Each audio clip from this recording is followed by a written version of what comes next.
everyone, welcome back to my channel. My name is Tiara, aka Bookworm Babe, and today I'm going to be doing my November wrap-up. So, just to kind of like get into everything, I am feeling really festive right now. Like, we're basically midway through December, so obviously everything is very festive. I have my red shirt. I have like these really pretty earrings on that have red in them too. I just like wanted to feel really festive and like have festive vibes and stuff today. I also did my nails like really Christmassy, and I don't know if you guys, hopefully you guys can see them, but they are, I'm trying to get them in focus. It's supposed to be like a reindeer and then red glitter and then like a gold glitter. That's what I did. So yeah, I'm in festive mode. But aside from festive mode, and it's cold, obviously now if you live in a place that gets cold come this time of year, like I basically spent November reading all Caribbean books, right? It was basically a Caribbean Blitz in November, because September and October I was kind of focused on like other genres and stuff, and then I had a whole bunch of obviously Caribbean books that I've been, you know, excited to read, and that was what November was dedicated to. So the warm vibes came in, which was also really nice amongst this whole like transitional coldness. So without further ado, let's hop in to these reads. The very first book that I started off November with is Love After Love, and this is by Ingrid Persaud. So this was a book I saw floating around on Instagram a lot, and I saw a lot of really good reviews on it, and it does focus on Indo-Trinidadian characters, so naturally I wanted to pick it up. So to give you guys, I guess, like the gist of what the book was about, it follows three characters and moves between their three point of views. So we have Miss Betty, her son Solo, and then Mr. Cheaton. So the way the story starts off is Miss Betty and her son, he's very young, he's basically like a toddler, and you know, it gives you an inside look at her household. She has, you know, she's married, of course, has a husband, and her husband is abusive, he drinks a lot, and when he drinks is when basically he turns abusive. He tragically passes away soon after, and that is kind of where we're pushed into the present day and where the story picks up. So Miss Betty is looking to rent out part of her house. She works in a school, and she meets, well, not meets, she already knows him, but she basically links up with Mr. Cheaton, who's a teacher at her school, and he ends up coming to live with her and her son Solo. So this book spans over the course of quite a few years, maybe around, I think maybe like 15 years or so. So we get to see Solo grow up, Mr. Cheaton and Miss Betty's relationship continue to grow, and the different things that kind of happen as a result of him moving in with their family. So a full disclaimer for this book is that it does deal with a lot of really heavy topics. So it deals with being LGBTQ plus member in the Trinidadian community. It deals with obviously domestic abuse, like I mentioned. It deals with self-harm, thoughts of suicides, migration, because Miss Betty's son Solo does migrate to the US at one point in the book and lives there for quite a few years with his father's brother. So there's the whole concept of, you know, leaving your home wherever that might be, and starting somewhere new, and obviously the, you know, everything that comes with it, feeling lonely, not fully being able to like appreciate the environment. You know, Solo came to New York and it was really cold, and he sucked it up and did it, but ultimately he missed home, he missed Trinidad, he missed the warmth, right? And things of that sort. And it also does deal with, aside from just being like an LGBTQ member in the Trinidadian community, it also deals with the pains that come with being a member of that community in Caribbean society, which is not always very accepting of the queer community, and it does end up dealing with a lot of darkness that basically surrounds those topics. So as a result of that, I'll say is, so Mr. Cheaton is the one who is gay, and that comes out a little ways into the book, and it kind of changes the dynamic, not entirely, but the book seems like it's going one way, and then once that kind of breaks, you know, it changes the course of things, but it does also make it really exciting. But there, aside from the heavy points, there's also some really nice points, some really beautiful like family moments and things of that sort, and culture and language. So that was why I really enjoyed the book. But yeah, so I mean, I just said I enjoyed it, so obviously you guys know how I feel right there. I gave this a 5 out of 5 personally. I think despite the fact that it dealt with really heavy topics, it is honest, it is true, and you know, as much as these heavy reads can take a toll and be very sometimes like depressing to read, it's also a reflection of reality. These things happen to people on a regular basis, and these are just fictional characters, but there are real live people who are going through these things right now, and I think that's really what Ingrid Persaud was able to do. She was able to bring to life the 2020 situation, like things that you would think it's 2020, or even what, I'm not sure what year the book was written, but it was very recently. These things are happening right now, live and true, and that's, you know, this is just bringing all those situations to light, and I really appreciated that. So 5 out of 5 for me. The next book that I read was Frying Plantain, and this is by Zalika, Reid, Benta. I really enjoyed this as well. It was a book that I saw floating around on Instagram as well, and a lot of people said it was really good. And the book is based in Toronto. The characters, the whole environment is based in Toronto, and I am from Toronto, so I really enjoyed the fact that I was able to relate to it in that way. So when I picked it up, you know, I started reading it. I finished it really quickly. It's not a very long book either. It's like 250 pages roughly, something like that.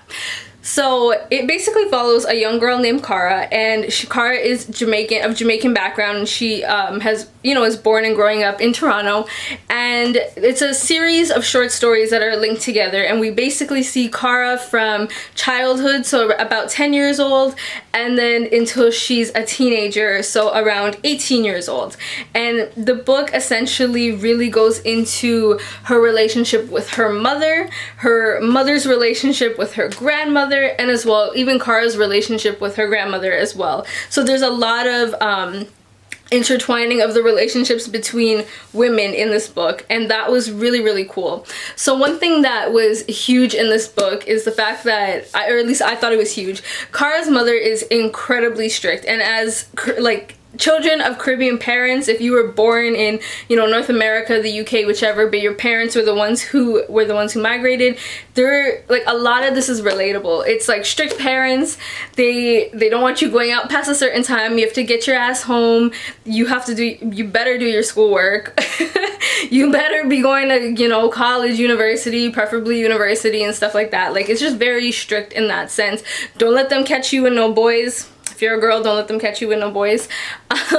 But it's just little things like that that I found really relatable. And one of the first stories in the book is really funny. It's called Pighead, and it's so Cara, this is one of the first stories. So Cara is about 10 years old, and her mom takes her back to Jamaica to visit, and as she goes to open the freezer to get something out for her auntie, she opens the freezer and there's a whole pig head, and it absolutely shakes her to the core.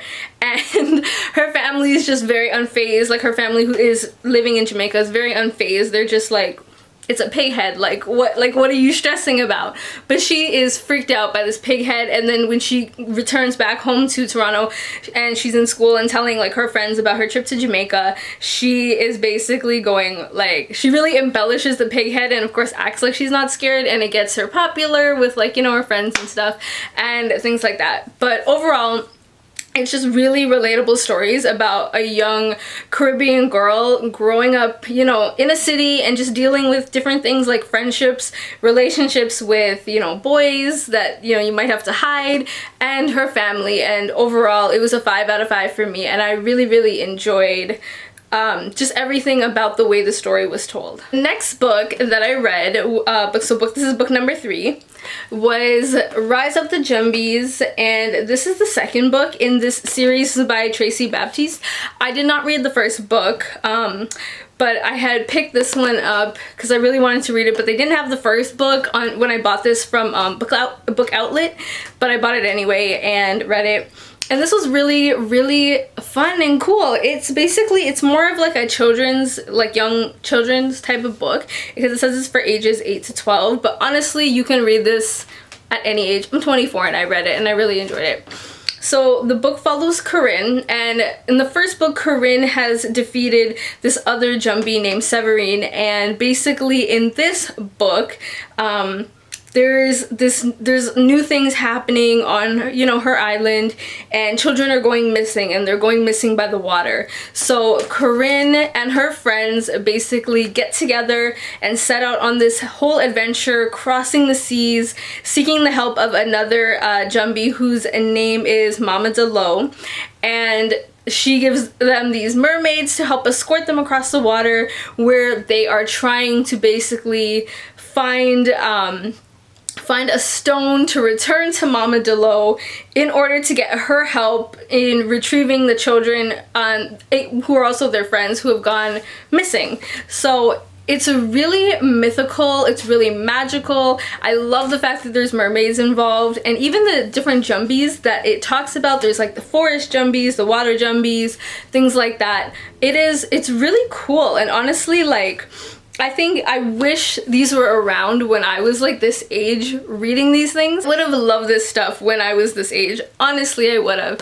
So I'm super thrilled that, you know, these books exist now. And I actually picked up the third one, which is ironic. I'm gonna read 2, 3, and then probably the first book last, but whatever. I'm still gonna read them. And overall, like, I would give this probably a 4.5 out of 5. It was really, really good, and I think it's only mainly because I'm missing certain context because I didn't read the first book. But even if you don't read the first book, there's still a decent amount of information provided that can kind of keep you up to speed, and you don't really feel too lost. I just think having the precursor would have helped me get that full appreciation of the book. But overall, the characters are really, really cute. It's super well written and exciting to read regardless of like age. Honestly, take the age as like a suggestion, not even, because you don't have to take the suggestion, but really, really enjoyable and such a cool concept that I think all of us can appreciate, honestly. The fourth book that I read is called Brother, and this is by David Chariandy. So David Chariandy is a Caribbean author from Canada, and I had picked up this book last year actually. I can't believe it, it's taken me a whole year to get to it. But the book has won a lot of awards, and it's been really, it's like well recognized in the literature community here. And David Chariandy is a mixed Trinidadian, so he's Indo and Afro Trinidadian mix, which was cool as well. The book follows two brothers, Michael and Francis, and they are growing up in an area of Toronto, if you're familiar, called Scarborough. So at the time, this is taking place in like the 80s, and Scarborough is a place that is essentially, you know, the demographics are a lot of immigrants, people who have come from the Caribbean, from, you know, South Asia, from places in Africa, just things like that. Just a lot of basically POC immigrants that are in the area, and then their children who are obviously born here in Canada. So their mother is Trinidadian and she's a single mom, and we basically see through the lens of them how their mom is a very hard-working lady. She works incredibly hard and long hours, and sometimes has to leave her boys alone in order to make ends meet and like get the bills paid and put food on the table, which is, I think, a story that is relatable to a lot of us. And the overall theme in this book is that it deals with the violence that unfortunately plagues some of these communities. So as the boys get older and they make their friends and stuff like that, Francis tends to go, you know, one way and Michael goes the other way, and they kind of just don't see eye to eye as into, you know, what's cool and whatnot. Francis is, you know, Francis is considered cool. He's the cool guy, you know, he has the friends and stuff like that. And in Francis's group, his friends are all into music, and they are really trying to pursue their music, and you know, they're DJing and all this stuff like that, which again, if you are familiar with Toronto and the music culture here, it's a very common thing. A lot of people are into music. Aside from those themes, we also see the racism that comes with just being like a person of color, especially being back in the 80s at that. So police violence against people, racism from the community, and just the way people really tend to shun others after certain incidents happen. So the book ultimately kind of ends in tragedy, which is really unfortunate, but it is so beautifully written, and we kind of go back and forth between, you know, their teenage years, so Michael and Francis in their teenage years, and then to the present where, you know, we're seeing how what happened in their teenage years unfolded in later life. And I don't want to give any spoilers away, but this is a like 10 out of 5. I can't stress it enough. It's not a long book, but I would really recommend picking this up because I think it is incredibly enjoyable and really relatable for a lot of us. The last book that I read, and the one that has taken me the absolute longest, is V.S. Naipaul, The Loss of El Dorado. So this is an entire colonial history of Trinidad, and it says it here too, it's a colonial history. So this book starts in the 1500s. I had to double check. It starts in the 1500s, and it basically gives you all the information from 1500s to the 1800s of everything that happened in Trinidad. So that whole search in the early days, you know, for El Dorado, everyone was looking for gold. They were, you know, meeting the natives of the island and trying to, you know, make relationships with them in order to get their expertise on the island, because obviously all of these explorers and stuff who were coming from England and France and Spain didn't know the terrain and stuff like that. And then it moves all the way into, you know, the 1800s, which I think for the most part is a little more common knowledge, because we know there was, you know, in the 1700s onwards, we know there was slavery, we know indentures started, things like that. But it's not really focused much on the slavery and indenture. It's specifically focused, bluntly to say, it's focused on what the white people were doing, along, like, basically in the background, like what deals they were doing, what the laws were like, certain cases that had happened, as well, you know, all the different expeditions they were trying to plan in order to build, you know, this you know, land plot and this territory and create this town, and things of that sort. So it's definitely interesting in the sense that you really see how the country came about colonially, because a lot of this information is not widely known. I sure as hell didn't know a lot of it. It's a really dense and packed, which is why it's taken me so long to read, because it's not like, you know, a story or fictional or anything. It's all factual knowledge. I think it's really important that something like this has come about, and especially if you are looking to do research, whether it's for a thesis, for school, for a project, whatever the case is. I think this is a great reference to have, because you will get a lot of that information, and as well as the names, dates of really key figures in this whole colonial journey that, you know, took place in Trinidad. And as well, there is a decent amount of stuff that kind of depicts like the slavery times as well, like certain laws that were available, the way, you know, people regulated the slaves that they owned, what was allowed, like what allowances the slaves had versus what things that they weren't allowed, or what was punishable, what the punishments were. It's just very dense in that case. So in terms of something, if you're looking to research or you just want to gain knowledge for your own self, this is a 5 out of 5, because it's very simple to navigate, and there's all the references and everything at the back if you need to like look up anything specifically. and you will certainly come out learning something new that you didn't know before. That is it for me today. Those are the 5 books that I read during the month of November. December has been a little bit slow for me, but I do have a couple fun videos that I want to do just before the month is over and hopefully squeeze them in before the holidays and stuff like that. But yeah, I hope you guys enjoyed the video, and oh my god, last week or the week before we hit 100 subscribers and now I'm a little over 100, so like super thank you guys for subscribing and liking and engaging with my channel, because honestly it means so much to me, and my goal was to just have 100 by the end of the year and I passed it, so I'm super excited. Comment below, let me know if you have read any of these books, what you thought of them. Let me know if you're going to be putting some of these on your list, or did you ask for them for Christmas, whichever. I asked for a whole bunch of these books for, not these books, obviously I have them, but I asked for a whole bunch of books for Christmas, so I am thoroughly looking forward to seeing what I get this year, and you know, bringing you guys more like fun reads and stuff and more really cool stuff in the new year. So thank you again for watching, and I will see you guys in my next video. Bye!